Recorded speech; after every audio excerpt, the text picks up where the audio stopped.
let's break it down.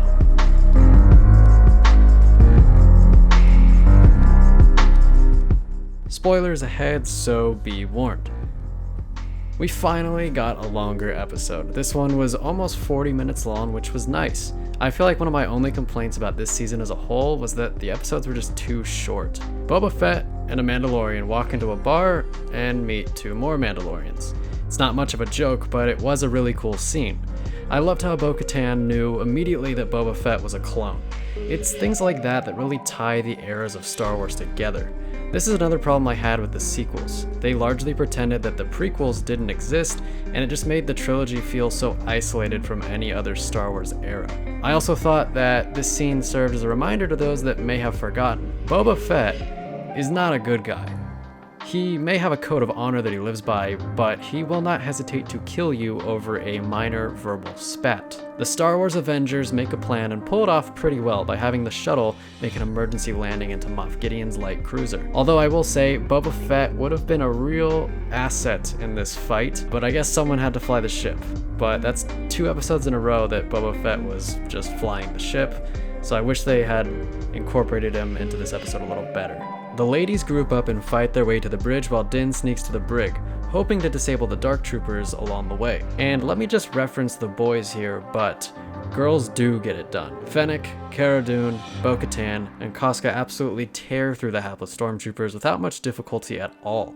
They make it to the bridge, only to find that Moff Gideon is nowhere to be found. The Dark Troopers activate and nearly make it out of their stations before Din is able to shut their doors. However, one slips through and just mollywops him. I was having flashbacks to when Din got his head smashed in like a dropped watermelon back in Game of Thrones, but this time, he wore a helmet. But how terrifying are those Dark Troopers? They seemed virtually impervious to ranged attacks, and even Din's whistling birds didn't do anything to them. The only effective attack was a Beskar spear through the droid. Din then opens the airlock and blasts the rest of the Dark Trooper squadron out into space. Definitely, probably getting rid of them for the rest of the episode. Din makes it to Grogu's holding cell, and surprise, Moff Gideon is there. Gideon acts like he's going to allow Din to leave with his little green friend, but then surprise attacks him with the Darksaber.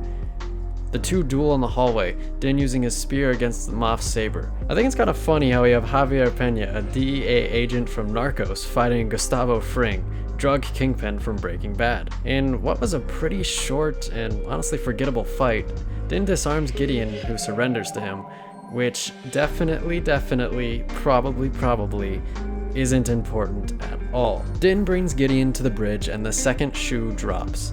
Since Din defeated Gideon in combat, he is now the rightful owner of the Darksaber, the symbol of Mandalorian power. Bo-Katan, the Mandalorian who actually wants to lead her people, now cannot wield the Darksaber unless she kills Din in single combat. This is super interesting and on the surface not entirely consistent with what we were shown in Star Wars Rebels.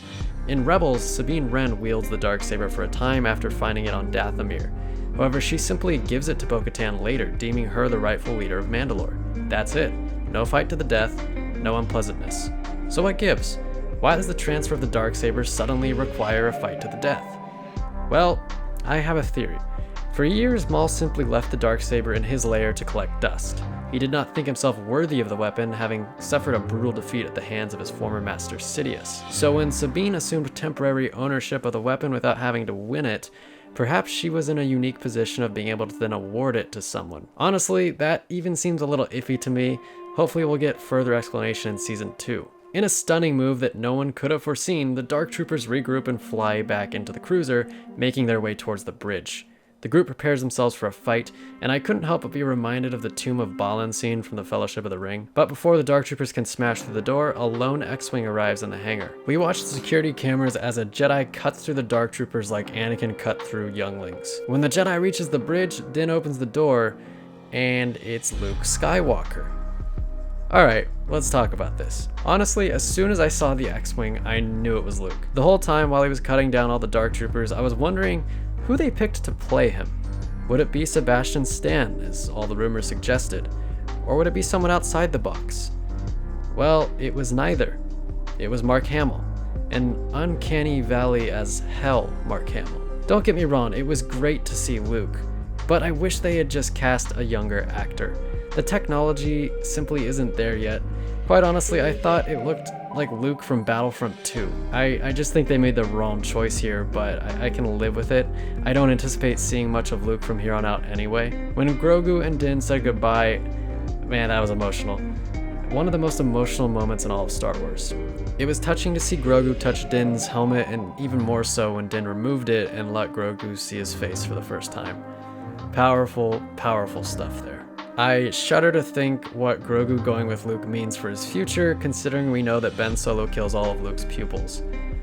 But Grogu survived Order 66, so I'm confident he can survive a teenager's homicidal temper tantrum. There's also an end credit scene that I almost missed, so if you haven't seen it, here's another spoiler warning.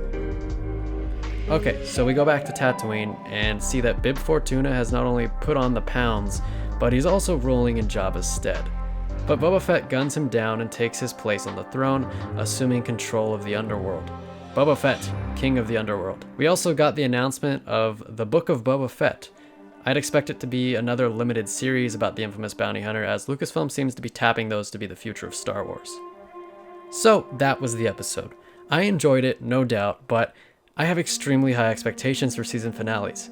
While it was a strong episode, I think it was very flawed and it wasn't my favorite of the season. Everything just seemed too easy for the heroes. They were in control of the situation almost for the entire episode. They made it to the bridge too easily. The Dark Troopers were disposed of too easily. Didn't beat Gideon too easily. Furthermore, I thought the pacing was a little wonky and Luke just did not look good at all. So I'm going to give this episode a B-. I do like a lot of what this episode set up for the future though. The Bo-Katan Din Djarin rivalry, the Boba Fett spin-off, etc. I also like how the show kind of refreshed itself. With the child safe, it looks like Din will need to have a new primary goal. Maybe he'll get involved in restoring Mandalore, or maybe he'll simply go back to being a bounty hunter. We'll just have to wait and see. But anyway, what did you think? Let me know in the comments section below. I'm fully expecting to get a lot of hate for my comments about how Luke looked, but that's okay. Thanks for watching, and thanks to anyone who has watched any of my breakdown videos this season. It was fun, and I'm looking forward to doing it again with you all next year. I'm Zach, and I'll see you in the future.